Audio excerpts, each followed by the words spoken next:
Bismillahirrahmanirrahim. Assalamu alaikum class. I'm Rashida Parveen and I'm going to teach you organic chemistry to BS Chemistry 6 on the topic reduction. And today our lecture is lecture number 5. Okay class, आज जो हमने topic discuss करना है वो discuss करना है reduction के बारे में। इससे जो हमारे प्रीवियस लेक्चर्स थे 4 लेक्चर्स में हमने रिडक्शन के बारे में अच्छा खासा डिटेल में डिस्कस किया है कि रिडक्शन जो है ऑर्गेनिक केमिस्ट्री में क्या होती है और डिफरेंट तरह के कंपाउंड्स की हमने रिडक्शन की है, लाइक कार्बोनिल के कंपाउंड्स की, कार्बोक्सिलिक एसिड की, नाइट्रो ग्रुप की। ठीक है, तो डिफरेंट कंपाउंड्स की हमने रिडक्शन की है। आज हमने उसी का ही फर्दर टॉपिक हमने डिस्कस करना है। रिडक्शन की एक टाइप है बिर्च रिडक्शन। आज हमने इसको डिटेल में डिस्कस करना है कि बिर्च रिडक्शन जो है वो क्या होती है। बिर्च रिडक्शन जो है एक ऐसी रिडक्शन है, ऑर्गेनिक केमिस्ट्री में हम कहते हैं कि और रिडक्शन जो है वो क्या होती है, किसी भी कंपाउंड के अंदर हाइड्रोजन की जो एडिशन करवाई जाती है, हाइड्रोजन की एडिशन या फिर ऑक्सीजन की रिमूवल जो है वो रिडक्शन कहलाती है। अब बिर्च रिडक्शन जो है वो क्या होती है, हमने आज उसको डिटेल में डिस्कस करना है। When an aromatic ring is reduce, जब किसी एरोमेटिक सिस्टम को रिड्यूस किया जाता है बाय अल्कली मेटल्स के जरिए से। ठीक है, अल्कली मेटल के ज़रिए से जब एरोमेटिक सिस्टम को रिड्यूस किया जाता है। इससे पहले हम जो प्रीवियस हमारे लेक्चर्स थे उनमें हम डिटेल में डिस्कस कर चुके हैं कि जब हम एरोमेटिक सिस्टम को रिड्यूस करते हैं तो उसके लिए हमें ड्रास्टिक कंडीशंस रिक्वायर होती हैं। लाइक टेम्परेचर जो है वो हमें 100+ डिग्री सेंटीग्रेड का टेम्परेचर चाहिए होता है और जो प्रेशर होता है वो भी इसी तरह से 100+ ATM का प्रेशर हमें रिक्वायर होता है। तो ड्रास्टिक कंडीशंस जो है वो एरोमेटिक सिस्टम को रिड्यूस करने के लिए रिक्वायर होती हैं। आज हमने बिर्च रिडक्शन पढ़ना है जिसमें एरोमेटिक सिस्टम को रिड्यूस किया जाता है। एरोमेटिक सिस्टम जो है एक वो बहुत ही ज़्यादा स्टेबल किस्म का सिस्टम होता है और इसकी रिडक्शन जो है वो बहुत ही ज़्यादा डिफ़िकल्ट होती है। लेकिन बिर्च रिडक्शन के ज़रिए से हम किसी भी एरोमेटिक सिस्टम को इजीली रिड्यूस कर सकते हैं। ठीक है, बाय यूजिंग अल्कली मेटल्स। इसमें जो है अल्कली मेटल्स यूज़ की जाती हैं, लाइक सोडियम हो गई है, लिथियम हो गई है, इसी तरह की कोई भी अल्कली मेटल जो है वो हम यूज़ करेंगे एरोमेटिक सिस्टम को रिड्यूस करने के लिए। अब ये जो है ये मेटल्स होने चाहिए, मेटल के कैटाइंस नहीं होने चाहिए, क्योंकि मेटल्स जो हैं उनके पास इलेक्ट्रॉन प्रेजेंट होते हैं लेकिन कैटाइंस जो हैं वो पॉजिटिवली चार्ज आयंस होते हैं। तो मेटल जो है उनके पास इलेक्ट्रॉन प्रेजेंट होते हैं और मेटल जो है वो इजीली अपने इलेक्ट्रॉन्स एरोमेटिक सिस्टम को दे देती हैं, जिसकी वजह से एरोमेटिक सिस्टम जो है वो इजीली रिड्यूस हो जाता है। लेकिन केटाइंस के पास जो है सिर्फ पॉजिटिव चार्ज होता है। केटाइनिक स्पीशी जो है वो एक ऐसी स्पीशी होती है जिसके पास पॉजिटिव चार्ज होता है, लेकिन उनके पास इलेक्ट्रॉन्स नहीं होते। ठीक है, जो कि वो डोनेट कर दें और एरोमेटिक सिस्टम को रिड्यूस कर दें। इन लिक्विड अमोनिया की प्रेजेंस में ये रिडक्शन होती है। एंड अल्कोहल और लिक्विड अमोनिया, अल्कोहल मोस्टली जो इसके अंदर यूज़ किया जाता है वो यूज़ किया जाता है एथेनॉल और लिक्विड अमोनिया की प्रेजेंस में सोडियम मेटल या फिर लिथियम मेटल अल्कली मेटल के ज़रिए से एरोमेटिक सिस्टम को रिड्यूस किया जाता है। 1,4 addition of hydrogen take place. अब एरोमेटिक सिस्टम जो होता है उसके अंदर 1 और 4th पोजीशन पे एडिशन होती है हाइड्रोजन की। ठीक है, and non conjugated cyclohexane diene और नॉन कॉन्जुगेटेड सिस्टम जो है वो साइक्लोहेक्साडाइन का ऑब्टेन होता है ये एज ए बाई प्रोडक्ट। ये यहाँ पे जब एरोमेटिक सिस्टम को रिड्यूस किया जाता है, रिड्यूस करने के नतीजे में जो हमारे पास यील्ड आती है वो यील्ड आती है नॉन कॉन्जुगेटेड सिस्टम की और उस सिस्टम का नेम है साइक्लोहेक्साडाइंस। अब हमने फर्दर इसको डिस्कस करना है, इसका रिएक्शन देखना है, इसका मैकेनिज्म देखना है। एरोमेटिक सिस्टम को जब हम ट्रीट करवाते हैं किसी भी अल्कली मेटल के साथ, लाइक लिथियम या फिर सोडियम, कोई भी अल्कली मेटल, मोस्टली जो मेटल यूज़ की जाती है वो सोडियम मेटल यूज़ की जाती है, क्योंकि सोडियम मेटल जो है एक तो ये इको फ्रेंडली मेटल होती है और दूसरा ये एक चीपर मेटल होती है। तो मोस्टली सोडियम मेटल को यूज़ किया जाता है for the reduction of aromatic system. In the presence of liquid ammonia and ethanol, तो हमारे पास जो प्रोडक्ट बनता है उसे कहते हैं 1,4 साइक्लोहेक्साडाइईन। ठीक है, अब हम इसका मैकेनिज्म देखते हैं कि ये रिडक्शन किस तरह से होती है, सोडियम मेटल किस तरह से हमारे एरोमेटिक सिस्टम को रिड्यूस करती है। ये हमारे पास सोडियम मेटल का जो वैलेंस शेल होता है उसमें सिर्फ एक ही इलेक्ट्रॉन प्रेजेंट होता है। अब जो सोडियम मेटल का एक इलेक्ट्रॉन है वो जाके अटैक कर देता है एरोमेटिक सिस्टम के ऊपर। अब जो एरोमेटिक सिस्टम के अंदर जो अल्टरनेट डबल बॉन्ड्स प्रेजेंट हैं उनकी रेजोनेंस होती है। यहाँ पे ये जो बॉन्ड है ये सोडियम मेटल है, सोडियम मेटल का इलेक्ट्रॉन जो है वो जाके अटैक करेगा एरोमेटिक सिस्टम की इस पोजीशन पे, ठीक है। ये फोर्थ पोजीशन है, इस फोर्थ पोजीशन पे जाके इस सोडियम मेटल ने जाके अटैक कर देना है।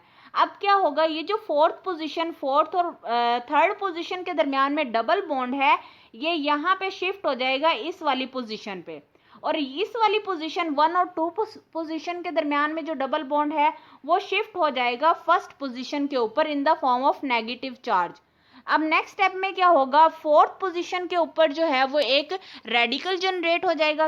वो रेडिकल जो कि सोडियम ने एक इलेक्ट्रॉन यहाँ पे दे दिया था, उस एक इलेक्ट्रॉन की वजह से यहाँ पे एक रेडिकल जनरेट हो जाएगा और इसकी 1 पोजीशन के ऊपर नेगेटिव चार्ज आ जाएगा जो कि बॉन्ड्स की रेजोनेंस की वजह से आया है।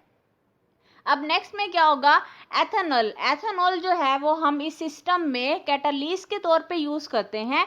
अब एथेनॉल ने क्या करना है, एथेनॉल ने प्रोटॉन प्रोवाइड करना है, ठीक है। ये जो नेगेटिव चार्ज है ये जाके एथेनॉल के ऊपर अटैक करेगा और यहाँ से एथेनॉल में से प्रोटॉन को निकाल लेगा और यहाँ पे जो है एक और हाइड्रोजन अटैच हो जाएगा। इस वाली फर्स्ट पोजीशन पे अब 2 हाइड्रोजन्स अटैच हो जाएंगे। अब नेक्स्ट स्टेप में क्या होता है, एक और सोडियम मेटल आएगी और वो इस फोर्थ पोजीशन को एक और इलेक्ट्रॉन प्रोवाइड कर देगी और 2 इलेक्ट्रॉन्स के कॉम्बिनेशन से एक नेगेटिव चार्ज बनता है जो कि सिग्मा बॉन्ड की फॉर्मेशन में हेल्प करता है। अब नेक्स्ट स्टेप में क्या होगा, एक और सोडियम मेटल ने यहाँ पे फ्री रेडिकल प्रोवाइड कर देना है, ठीक है। एक रेडिकल ऑलरेडी यहाँ पे था तो 2 रेडिकल्स के कॉम्बिनेशन से यानी कि 2 इलेक्ट्रॉन्स के कॉम्बिनेशन से यहाँ पे एक चार्ज, नेगेटिव चार्ज जो है वो डेवलप हो जाएगा।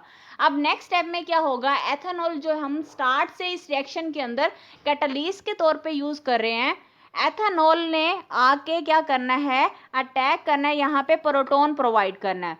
अब ये जो फोर्थ पोजीशन पे नेगेटिव चार्ज डेवलप हुआ है ये वाला नेगेटिव चार्ज जाके एथेनॉल के ऊपर अटैक कर देगा, ठीक है। ये वाला जो नेगेटिव चार्ज है ये एथेनॉल के ऊपर अटैक करेगा, एथेनॉल में से प्रोटॉन को निकाल लेगा और यहाँ पे 2 हाइड्रोजन जो हैं वो अटैच हो जाएंगे। अब ये इसकी 1 पोजीशन है और ये इसकी 4 पोजीशन है।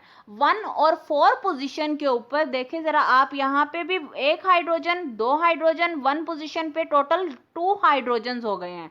और फोर्थ पोजीशन को अगर हम एग्जामाइन करें तो फोर्थ पोजीशन पे भी 2 हाइड्रोजन हो गए हैं, यानी कि इस एरोमेटिक सिस्टम की रिडक्शन हो गई है और इस पे 2 हाइड्रोजन्स का एडिशन हो गई है 1 और 4 पोजीशन पे, ठीक है। तो ये जो हमारे पास प्रोडक्ट बना है ये बना है 1,4 साइक्लोहेक्साडाइईन, ठीक है। अब नेक्स्ट जो हमने इसको डिस्कस करना है, बिर्च रिडक्शन को हम कहाँ कहाँ यूज करते हैं, इसके हमने की पॉइंट्स को अब हमने डिस्कस करना है। सोडियम ट्रांसफर एन इलेक्ट्रॉन, इस रिएक्शन में जो सोडियम मेटल हम यूज करते हैं एज अ कैटलिस्ट वो अपना वैलेंस शेल के आउटर मोस्ट जो इसका शेल है उसमें एक इलेक्ट्रॉन प्रेजेंट होता है, उस इलेक्ट्रॉन को ये एरोमेटिक सिस्टम को ट्रांसफर कर देती है। तो सोडियम मेटल जो है वो क्या करती है, इलेक्ट्रॉन ट्रांसफेरेंस का काम करती है to the ring, aromatic system को ये इलेक्ट्रॉन प्रोवाइड करती है, बिकमिंग ऑक्सीडाइज, और ये खुद जो है वो ऑक्सीडाइज हो जाती है टू Na पॉजिटिव आयन, एक केटाइनिक सोडियम आयन के अंदर कन्वर्ट हो जाती है, क्रिएटिंग एन आयन रेडिकल, और जो एरोमेटिक सिस्टम होता है उसको एनाइनिक रेडिकल के अंदर कन्वर्ट कर देती है। Anionic radical accept a proton. अब नेक्स्ट स्टेप में क्या होता है, एनाइनिक रेडिकल जो है वो एक प्रोटॉन को एक्सेप्ट कर लेता है फ्रॉम द सॉल्वेंट, और सॉल्वेंट कौन सा है, C2H5OH, एथेनॉल। एथेनॉल से जो है एनाइनिक रेडिकल प्रोटॉन एक्सेप्ट कर लेता है टू गिव अ रेडिकल, और एक स्टेबल रेडिकल बन जाता है which is reduce to carbanion. अब जो है ये जो हमारे पास रेडिकल जनरेट होता है ये फर्दर रिड्यूस हो जाता है कार्बेनाइन से by an other sodium atom, एक और सोडियम मेटल आती है और वो इसको एक और इलेक्ट्रॉन प्रोवाइड कर देती है, और ये दो इलेक्ट्रॉन्स जो हैं वो आपस में मिलके एक चार्ज बना देते हैं, एक नेगेटिव चार्ज क्रिएट कर देते हैं, जिसकी वजह से अब चूंकि ये चार्ज जो है वो नेगेटिव चार्ज कार्बन के ऊपर आया है, तो ये जो कार्बन होती है, अब इस कार्बन को कहा जाता है कार्बेनाइन। ठीक है, अब यहाँ पे दूसरी सोडियम मेटल जो है वो इस कार्बन के रेडिकल को कन्वर्ट कर देती है कार्बेनाइन में, विच एक्सेप्ट अनदर प्रोटॉन, और फिर ये जो कार्बेनाइन यहाँ पे बना है, ये फिर सिस्टम से, ये जो सॉल्वेंट सिस्टम है, इससे एक और प्रोटॉन को एक्सेप्ट कर लेगी, वहां से उस प्रोटॉन को कैप्चर करके एक स्टेबल फॉर्म के अंदर कन्वर्ट हो जाएगी। Electron withdrawing groups on the ring, अगर रिंग के ऊपर इलेक्ट्रॉन विथड्राइंग ग्रुप्स प्रेजेंट हैं, वो क्या करेंगे, वो एक्सेलरेट कर देंगे रेट ऑफ रिएक्शन को। अगर इलेक्ट्रॉन विथड्राइंग ग्रुप्स प्रेजेंट हैं लाइक मेथॉक्सी ग्रुप, तो ये क्या करेंगे, ये जो ग्रुप्स हैं ये रेट ऑफ रिएक्शन को स्पीड अप कर देंगे। एंड इलेक्ट्रॉन डोनेटिंग ग्रुप्स, लेकिन अगर एरोमेटिक सिस्टम के ऊपर इलेक्ट्रॉन डोनेटिंग ग्रुप्स प्रेजेंट हैं तो वो जो है रेट ऑफ रिएक्शन को रिटार्ड कर देंगे, हमारा जो रिएक्शन का रेट है वो उतना ही ज़्यादा स्लो हो जाएगा अगर इलेक्ट्रॉन डोनेटिंग ग्रुप्स जो है वो प्रेजेंट हैं। नेक्स्ट हमने बिर्च रिडक्शन के कुछ एग्जांपल्स को हमने डिस्कस करना है। ये हमारे पास एक कंपाउंड है, ठीक है, जिसे एनिसोल कहा जाता है। एनिसोल जो है वो एक ऐसा कंपाउंड है, एक ऐसा एरोमेटिक सिस्टम है जिसमें बेंजीन रिंग के साथ मिथॉक्सी ग्रुप अटैच होता है। जब हम इसकी रिडक्शन करवाते हैं, बिर्च रिडक्शन, सोडियम मेटल के प्रेजेंस में या फिर लिथियम मेटल के प्रेजेंस में, in the presence of liquid ammonia and in the presence, तो ये जो है दो तरह के प्रोडक्ट्स बनाता है। ठीक है, एक तो ये कि इसका जो इसके जो ग्रुप्स रेड्यूस होंगे, जो कार्बन रेड्यूस होगा वो 2 और 5 वाला कार्बन जो है वो रेड्यूस होगा, और दूसरा जो है वो इस तरह का प्रोडक्ट बनाएगा। एक प्रोडक्ट जो है वो मेजर होगा और एक प्रोडक्ट जो है वो माइनर होगा। नेक्स्ट इसकी एग्जांपल है बेंजोनॉल की। अब हम इस फिनॉल की जो सिस्टम है, इसको जब हम रिड्यूस करवाते हैं सोडियम मेटल के प्रेजेंस में और लिक्विड अमोनिया की प्रेजेंस में, in the presence of HCl and ethanol, तो ये जो है क्या होता है, ये रिड्यूस हो जाता है 1 और 4th पोजीशन से। ये इसकी 1 पोजीशन है और ये इसकी 4th पोजीशन है। 1 और 4 पोजीशन से एरोमेटिक सिस्टम जो है वो रिड्यूस हो जाता है। नेक्स्ट है हमारे पास नेफ्थलीन। नेफ्थलीन की रिडक्शन भी हम बिर्च रिडक्शन के जरिए से करवा सकते हैं, क्योंकि नेफ्थलीन का जो स्ट्रक्चर होता है, नेफ्थलीन के अंदर 2 एरोमेटिक रिंग्स आपस में फ्यूज्ड होती हैं। ठीक है, अब ये जो 2 एरोमेटिक रिंग्स हैं, ये दोनों रिंग्स जो हैं वो एरोमेटिक इन नेचर होती हैं। दोनों के पास सिंगल और डबल बॉन्ड्स जो हैं वो ऑल्टरनेट फॉर्म में प्रेजेंट होते हैं, कॉन्जुगेटेड सिस्टम होता है यहाँ पे। ठीक है, तो ये जो एरोमेटिक सिस्टम है, दोनों रिंग्स को हम इजीली रिड्यूस कर सकते हैं बिर्च रिडक्शन के जरिए से, और हमें जो है वो कंपाउंड अपनी मर्जी का मिल सकता है रिड्यूस फॉर्म में। नेक्स्ट हमने बिर्च रिडक्शन के ही कुछ एग्जांपल्स को डिस्कस करना है। Reduction of aromatic rings with lithium in amine, ammonia की प्रेजेंस में, यानी कि जो अल्काइल अमाइंस हैं उनकी प्रेजेंस में भी हम रिडक्शन कर सकते हैं। इसके लिए अमोनिया की जो कंडीशन है वो कंपल्सरी नहीं है, अल्काइल अमाइंस को भी हम यूटिलाइज कर सकते हैं, और सोडियम की जगह हम लिथियम मेटल भी यूटिलाइज कर सकते हैं टू प्रोड्यूस साइक्लोहेक्सीन, साइक्लोहेक्सीन्स को प्रोड्यूस करने के लिए। अब ये हमारे पास एक एरोमेटिक सिस्टम है। जब हम इसको रिड्यूस करते हैं लिथियम की प्रेजेंस में और अल्काइल अमाइन यानी कि मेथामाइन की प्रेजेंस में और वाटर की प्रेजेंस में, तो ये सिस्टम जो है रिड्यूस हो जाता है साइक्लोहेक्सीन के अंदर। इसी तरह से ये हमारे पास नेफ्थलीन है, नेफ्थलीन की रिडक्शन भी हम करवा सकते हैं। नेक्स्ट हमने डिस्कस करना है कॉम्प्लेक्स मेटल हाइड्राइड्स के बारे में। कॉम्प्लेक्स मेटल हाइड्राइड्स क्या होते हैं? अल्कली मेटल हाइड्राइड्स, जो अल्कली मेटल्स हैं इनके hydrides, like sodium hydride was not useful for hydride transference, sodium hydride या लिथियम हाइड्राइड जो है वो इट सेल्फ ट्रांसफेरेंस के तौर पे काम नहीं करते, वो ट्रांसफर नहीं करते हाइड्राइड आयंस को, because mostly they are insoluble in organic solvents, क्योंकि ये हाईली जो है वो पोलर इन नेचर होते हैं, हाईली आयोनिक होते हैं अल्कली मेटल के हाइड्राइड्स, इस वजह से ये ऑर्गेनिक सॉल्वेंट्स के अंदर सोल्युबल नहीं होते। ऑर्गेनिक सॉल्वेंट्स के अंदर जो है वो नॉन पोलर नेचर के जो हमारे पास हाइड्राइड्स होते हैं सिर्फ वही सोल्युबल हो सकते हैं। They have powerful effect as catalyst, इनके जो इफेक्ट होते हैं वो बहुत ही ज़्यादा पावरफुल होते हैं। For base catalyse condensation, base catalyse condensation के लिए the most commonly use hydride reducing agent, जो बहुत ही ज़्यादा कॉमनली यूज किया जाता है रिड्यूसिंग एजेंट, वो है लिथियम एल्यूमिनियम हाइड्राइड। सबसे ज़्यादा यूज़ किया जाने वाला जो रिड्यूसिंग एजेंट है among sodium borohydride, among lithium aluminium hydride, among lithium hydride. ठीक है, तो इनमें सबसे ज़्यादा जो यूज़ किया जाता है वो किया जाता है लिथियम एल्यूमिनियम हाइड्राइड, सोडियम और पोटाशियम और लिथियम बोरोहाइड्राइड। नेक्स्ट हमने डिस्कस करना है लिथियम एल्यूमिनियम हाइड्राइड को डिटेल में हमने डिस्कस करना है। इट इज़ प्रिपेयर्ड, इसको प्रिपेयर किया जाता है by treating lithium hydride, lithium hydride LiH को ट्रीट करवाया जाता है लिथियम ट्राइक्लोराइड के साथ। लिथियम ट्राइक्लोराइड जो है वो एक इलेक्ट्रॉन डेफिशिएंट कंपाउंड है। जब इसको लिथियम हाइड्राइड के साथ ट्रीट करवाया जाता है तो लिथियम एल्यूमिनियम हाइड्राइड का कंपाउंड बनता है। In the presence of ether, ether के प्रेजेंस में जनरली वेरी ड्राई ईथर, और जो ईथर इसके लिए यूज़ की जाती है वो यूजुअली ड्राई इन फॉर्म होती है। एंड THF टेट्राहाइड्रोफ्यूरेन जो है वो इसके अंदर यूज़ किए जाते हैं। All hydroxyl amines and thiol containing compounds, ऐसे कंपाउंड्स जिनके पास या तो हाइड्रोक्सल अमाइन होता है या फिर थायोल होता है, इस तरह के कंपाउंड्स को जब लिथियम एल्यूमिनियम हाइड्राइड के साथ ट्रीट करवाया जाता है तो वो जनरेट करते हैं हाइड्रोजन गैस को as a by product quantitatively from it.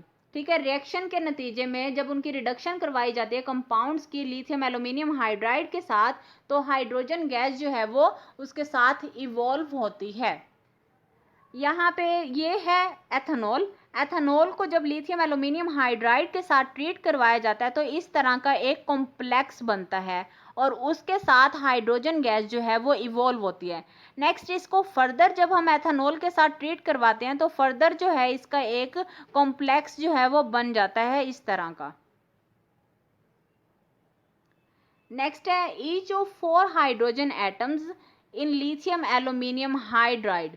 क्योंकि ये हाइड्राइड है तो हाइड्राइड जो है वो एक ऐसा कंपाउंड होता है जो H नेगेटिव आयंस डोनेट करता है। तो लिथियम एल्यूमिनियम हाइड्राइड में 4 हाइड्राइड आयन होते हैं और लिथियम एल्यूमिनियम हाइड्राइड के पास इतनी कैपेबिलिटी होती है कि ये अपने चारों के चारों हाइड्राइड आयंस को ट्रांसफर कर सकता है। और ये ट्रांसफर किसे करेगा? कार्बोनिल के ग्रुप्स को। लिथियम एल्यूमिनियम हाइड्राइड, अगर हम इसको अब इसके मैकेनिज्म को देखें तो इसमें क्या होता है, एल्यूमिनियम का जो हाइड्राइड होता है टेट्राहाइड्राइड फॉर्म, इसमें क्या होता है, ये एल्यूमिनियम का हाइड्राइड है, इसमें एक साइड पे जो हाइड्राइड आयन होता है, सबसे पहले ये हाइड्राइड आयन, क्योंकि ये H नेगेटिव की फॉर्म में होता है, एक न्यूक्लियोफाइल के तौर पे एक्ट कर रहा होता है, तो ये हाइड्राइड आयन जो है ये कार्बोनिल के इलेक्ट्रोफिलिक कार्बन के ऊपर जाके अटैक कर देता है। अब कार्बन और ऑक्सीजन के दरमियान में, कार्बोनिल का जो कार्बन और ऑक्सीजन है दोनों के दरमियान में डबल बॉन्ड प्रेजेंट है। अब ये डबल बॉन्ड जो है ऑक्सीजन के ऊपर in the form of negative charge reside करता है, और ये जो ऑक्सीजन के ऊपर नेगेटिव चार्ज क्रिएट हुआ है ये फिर से जाके एल्यूमिनियम के ऊपर अटैक कर देता है, क्योंकि एल्यूमिनियम का एक बॉन्ड यहाँ इस वाले हाइड्राइड से फ्री हो चुका है। अब नेक्स्ट में क्या है, एल्यूमिनियम हाइड्राइड के साथ एक अल्कोक्साइड ग्रुप जो है वो इंट्रोड्यूस हो जाता है। अब नेक्स्ट जब हम इसको ट्रीट करवाते हैं कीटोन के साथ, फर्दर कीटोन्स के साथ, क्योंकि अभी भी इसके पास 3 हाइड्राइड आयंस जो हैं वो प्रेजेंट है।